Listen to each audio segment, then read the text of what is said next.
আজ তোমাদের শোনাবো একটা গল্প, এমন এক রাতের গল্প যেটা আজও মনে পড়লে আমার বুকের ভেতর ঠান্ডা হাওয়া বইতে শুরু করে। গল্পটা শুধু ভয়ঙ্কর না, এটা এমন এক সত্যি যেটা আমি চাইতাম যেন কখনোই সত্যি না হতো। সেদিন ছিল আশ্বিন মাসের শেষ দিক। আকাশে মেঘ ছিল না, কিন্তু বাতাসে একটা অদ্ভুত ঠান্ডা ভাব ছিল। গ্রামের মানুষজন বলে বছরের এই সময়টায় নাকি অশরীরীরা বেশি বের হয়। আমি এসব কথা কখনোই বিশ্বাস করতাম না। শহরে বড় হওয়া মানুষ, বিজ্ঞান পড়েছি, ভূত প্রেতের গল্প শুনে হেসেছি, কিন্তু সেদিনের পর থেকে আমি আর কখনো হাসিনি। গল্পটা শুরু হয়েছিল আমাদের গ্রামের পুরনো বটগাছটাকে ঘিরে। গ্রামের নাম বলবো না, কারণ আজও ওখানে মানুষ থাকে, আর আমি চাই না কেউ অকারণে ভয় পাক। শুধু এটুকু বলি, জায়গাটার নদীর ধারে, চারদিকে ধানক্ষেত, আর গ্রামের এক কোণায় একটা পরিত্যক্ত মন্দির। ছোটবেলায় দাদু আমাকে একটা গল্প বলতেন গ্রামের দক্ষিণ দিকের রাস্তা ধরে যদি রাত 12টার পর হাঁটা যায়, তাহলে একটা মেয়েকে দেখা যায়। সাদা শাড়ি পরে থাকে, লম্বা চুল, মুখ দেখা যায় না। সে নাকি বটগাছটার নিচে দাঁড়িয়ে থাকে। এর সাথে যার চোখাচোখি হয়, সে নাকি আর আগের মতো থাকে না। আমি এসব শুনে হাসতাম। দাদুকে বলতাম এগুলো পুরনো দিনের কুসংস্কার। দাদু শুধু একটা কথাই বলতেন, যেদিন বিশ্বাস করবে সেদিন দেরি হয়ে যাবে। সেই কথাটাই বারবার মনে পড়ছিল যেদিন ঘটনাটা ঘটেছিল। আমি তখন কলকাতায় চাকরি করি, আইটি কোম্পানিতে কাজ।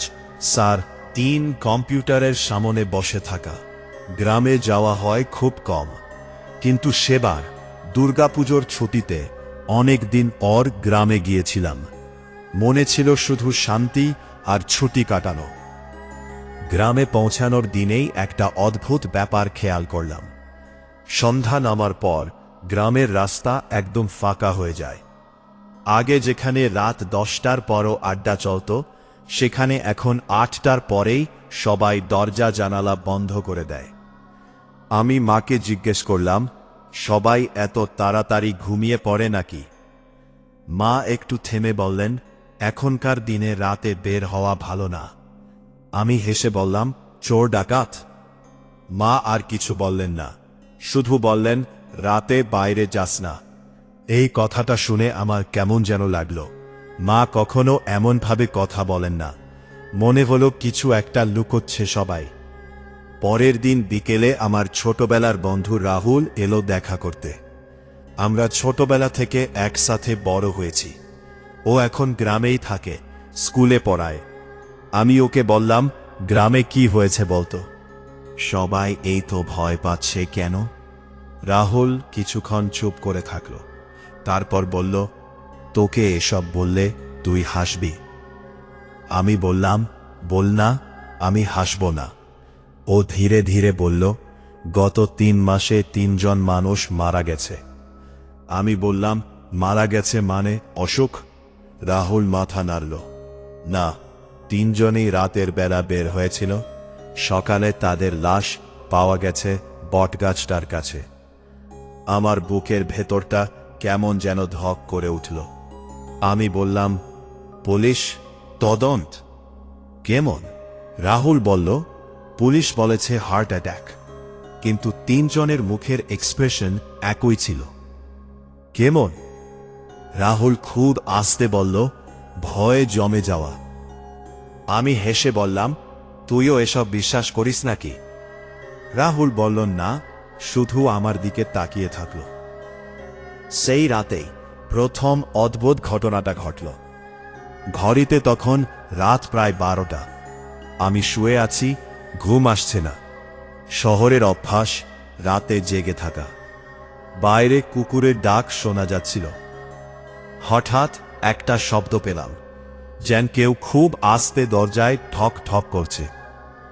প্রথমে ভাবলাম ভুল শুনছি, কিন্তু আবার হলো ঠক ঠক। আমি উঠে বসে, মা বাবা পাশের ঘরে ঘুমাচ্ছে। এত রাতে কে আসবে? আমি দরজার কাছে গিয়ে জিজ্ঞেস করলাম, কে? কোনো উত্তর নেই। আবার শব্দ, ঠক ঠক।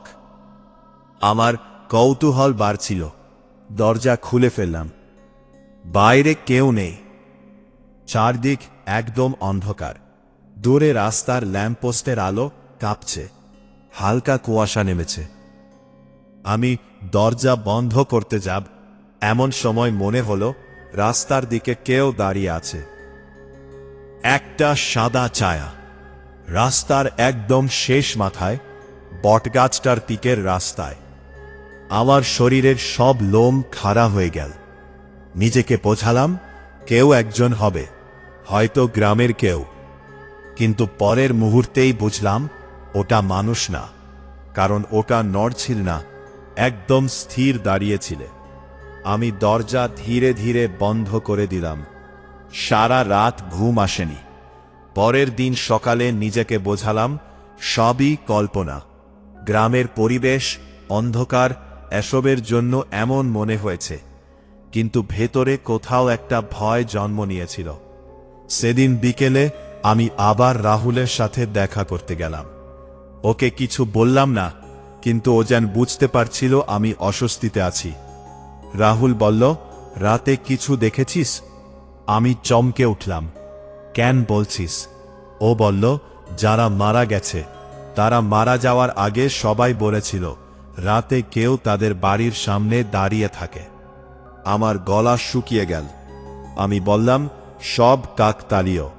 রাহুল বলল, আজ রাতে চল, আমরা নিজেরাই গিয়ে দেখি। আমি বললাম, কোথায়? ও বলল, বটগাছটার কাছে। আর ভেতরে ভয় আর কৌতূহল দুটোই লড়াই করছিল। শেষে আমি রাজি হয়ে গেলাম, কারণ আমি তখনও বিশ্বাস করতাম সবকিছুর একটা যুক্তি থাকে। সেদিন রাতেই আমরা দুজন টর্চ আর মোবাইল নিয়ে বের হলাম। ঘড়িতে তখন 11:45। গ্রামের রাস্তা একদম ফাঁকা, শুধু ঝিঞ্ঝি পকার শব্দ। আমরা হাঁটতে হাঁটতে গ্রামের দক্ষিণ দিকের রাস্তায় পৌঁছালাম। দূরে বিশাল বটগাছটা দেখা যাচ্ছিল। চাঁদের আলোয় গাছটা যেন আরো বড়, আরো অন্ধকার লাগছিল। রাহুল ফিসফিস করে বলল, এখনো ফিরে যেতে পারিস?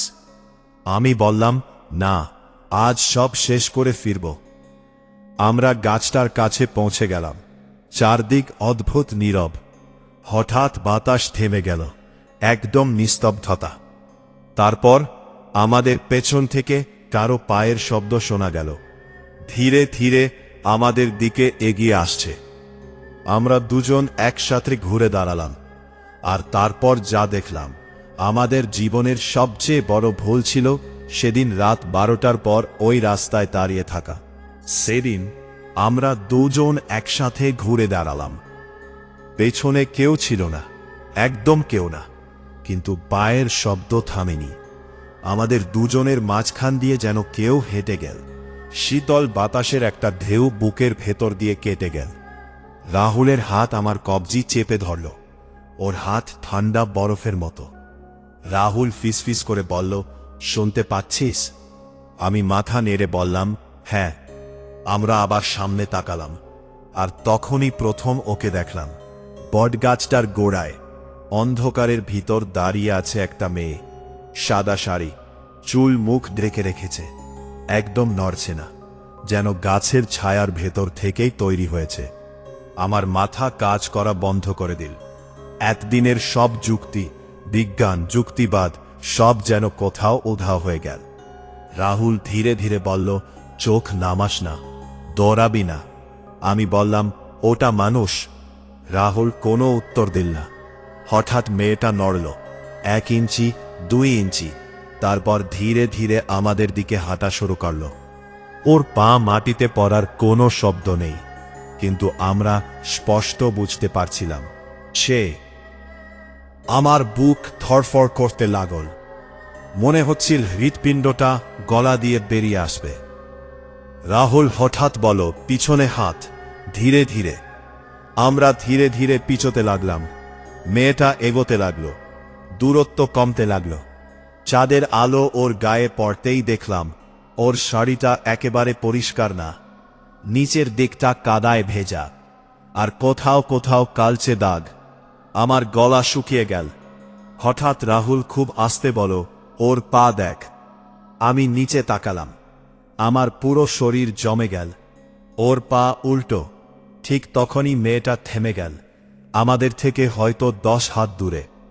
তারপর ধীরে ধীরে মাথা তুলতে শুরু করো। চুলের ফাঁক দিয়ে মুখটা দেখা গেল। সাদা না, কালো না, মুখটা যেন মুখই না। চোখ দুটো গর্তের মতো গভীর, আর ঠোঁট নেই, শুধু একটা লম্বা ফাটা দাগ। রাহুল হঠাৎ চিৎকার করে উঠল, দৌড়! আমরা প্রাণপণে দৌড়াতে শুরু করলাম। পেছনে তাকানোর সাহস হয়নি। শুধু দৌড়াচ্ছি, দৌড়াচ্ছি, দৌড়াচ্ছি। মনে হচ্ছিল কেউ আমাদের ঠিক পেছনে আছে। আমরা যখন গ্রামের প্রথম বাড়িটার সামনে পৌঁছালাম, তখন পেছনের শব্দটা থেমে গেল। আমরা হাঁপাতে হাঁপাতে দাঁড়িয়ে পড়লাম। পেছনে তাকালাম, রাস্তা ফাঁকা, কেউ নেই। সেই রাতের পর আমরা কারোর সাথে কিছু বলিনি, কারণ আমরা নিজেরাই বিশ্বাস করতে পারছিলাম না। কিন্তু গল্প এখানেই শেষ না। আসল ভয় শুরু হয়েছিল পরের দিন থেকে। পরের সকালেই রাহুল আমাকে ফোন করল। ওর গলা কাঁপছিল। ওটা আমাদের ছেড়ে দেয়নি। আমি বললাম, মানে? রাহুল বলল, রাতে জানালার সামনে দাঁড়িয়েছিল। আমার বুক ঠান্ডা হয়ে গেল। আমি কিছু বলার আগেই ও ফোন কেটে দিল। সেই রাতেই আমার সাথে ঘটল সবচেয়ে ভয়ঙ্কর ঘটনা। আমি ঘুমাচ্ছিলাম, হঠাৎ অনুভব করলাম কেউ আমার বিছানার পাশে দাঁড়িয়ে আছে। চোখ খুলতে ভয় লাগছিল। রের কোণে জানালার সামনে একই মেয়েটা দাঁড়িয়েছে। চাঁদের আলোয় ওর চুল উড়ছে। ও ধীরে ধীরে মাথা কাত করল, তারপর হাত তুলল, আমার দিকে ইশারা করল, তারপর ফিসফিস করে বলল, এবার তোর পালা। আমি চিৎকার করে উঠলাম। মা বাবা দৌড়ে এলো। লাইট জ্বালাল, কেউ নেই, কিন্তু জানালাটা খোলা। সেই দিনেই আমরা সিদ্ধান্ত নিলাম, সব জানতে হবে। গ্রামের সবচেয়ে বয়স্ক মানুষ হরিদাস দাদুর কাছে গেলাম। সব শুনে দাদু দীর্ঘশ্বাস ফেললেন। বললেন, তোরা ওকে দেখেছিস? মানে ও তোদের পছন্দ করেছে? আমরা কাঁপতে কাঁপতে জিজ্ঞাসা করলাম, ওকে? দাদু বললেন, অনেক বছর আগে এই গ্রামে এক মেয়ের বিয়ে ঠিক হয়েছিল। বিয়ের আগের রাতে মেয়েটা নিখোঁজ হয়ে যায়। 3 দিন পর তার মৃতদেহ পাওয়া যায় ওই বটগাছের নিচে। কেউ জানে না কে মেরেছিল। তারপর থেকে প্রতি কয়েক বছরে কয়েকজন করে মারা যায়। যারা ওকে দেখে তারা বাঁচে না। আমরা স্তব্ধ হয়ে বসেছিলাম। আমি বললাম, কি করলে বাঁচব? দাদু বললেন, ওকে শেষ করতে হবে। সেই রাতেই আমরা আবার গেলাম বটগাছের কাছে। দাদু একটা পুরনো মন্ত্র পড়তে লাগলেন। বাতাস হঠাৎ ঝড়ের মতো বইতে শুরু করল। গাছের ডাল ভেঙে পড়তে লাগল। তারপর ও হাজির হলো, এবার আগের চেয়ে কাছে, আরো ভয়ঙ্কর। দাদু চিৎকার করে মন্ত্র পড়ছিলেন। হঠাৎ মেয়েটা এমন চিৎকার করল, মনে হলো কানের পর্দা ফেটে যাবে। মাটির নিচে থেকে একটা পুরনো কঙ্কাল বেরিয়ে এল। দাদু বললেন, এটাই ওর দেহ। আমরা কাঁপতে কাঁপতে আগুন দিলাম। মেয়েটা ধীরে ধীরে পেঁচাতে লাগল, তারপর মিলিয়ে গেল। সেই রাতের পর আর কেউ ওকে দেখেনি। কিন্তু আজও মাঝে মাঝে রাতে হঠাৎ ঘুম ভেঙে যায়। মনে হয় কেউ জানালার বাইরে দাঁড়িয়ে আছে।